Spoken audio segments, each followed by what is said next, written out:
მოგესალმებით, თქვენ უყურებთ რეგიონის დღის მთავარ ამბებს. დაავადებათა კონტროლის ეროვნული ცენტრის ხელმძღვანელად ირაკლი ფურცელაძე დაინიშნა. ეს პოსტი თავისუფალი 2022 წლიდან იყო მას შემდეგ, რაც ამირან გამყრელიძემ თანამდებობა დატოვა და მის მოვალეობას ხან თამარ გაბუნია, ხან კი პაატა ამინაძე ასრულებდა.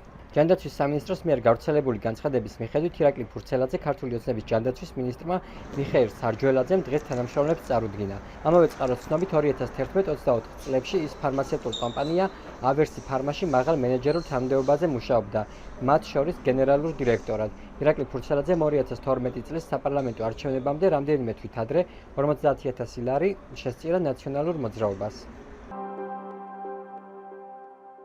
ქართული ოცნება გეგმავს შინაგან საქმეთა სამინისტროში უჩივლოს მათ, ვინც ლანძღავს, შეურაცხყოფს და აბულინგებს. ამის შესახებ დღეს პარტიის ერთ-ერთმა ლიდერმა ირაკლი კვარაცხელიამ პარლამენტში გამართულ ბრიფინგზე თქვა და დაამატა, რომ რეაგირებისთვის გამოიყენებენ 2025 წლის თებერვალში მიღებულ კანონს.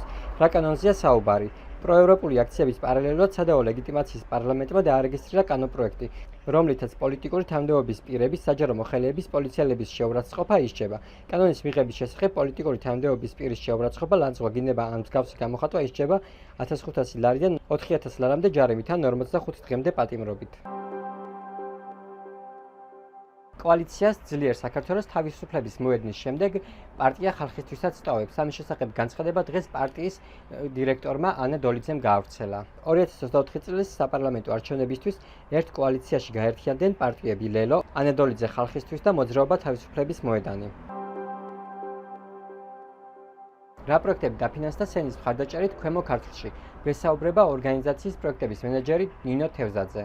პროექტი 2022 წლიდან მიმდინარეობს ქვემო ქართლისა და სამცხე-ჯავახეთის რეგიონებში და სამი ძირითადი კომპონენტისგან შედგება. ეს არის სამოქალაქო საზოგადოების გაძლიერება, თანამშრომლობითი მექანიზმის შემუშავება, სოციალური სერვისების, საჭიროებებზე მორგებული სოციალური სერვისების განვითარების და განხორციელების მიზნით და მესამე კომპონენტი ეს არის სოციალური სერვისების ხელმისაწვდომობის და სოციალური სერვისების მიღების გაუმჯობესებაზე მიმართული ქვეგრანტების კომპონენტი.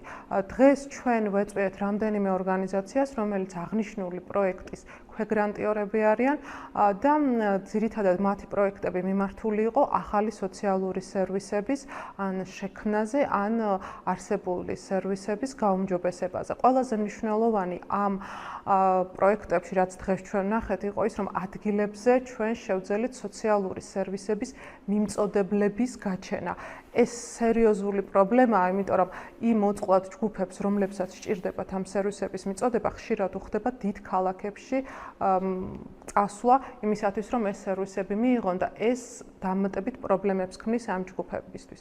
და ადგილებზე ასეთი სერვისების არსებობა ორგანიზაციების, რომლებიც მათ საჭიროებებზე მორგებულ სერვისებს მიაწვდიან ბენეფიციარებს, ძალიან მნიშვნელოვანია. ამიტომ ჩვენ ამაყები ვართ, რომ ევროკავშირის მხარდაჭერით ამ დახმარების გაწევა შევძელით ამ სამიზნე მუნიციპალიტეტებში მცხოვრები მოსახლეობისათვის.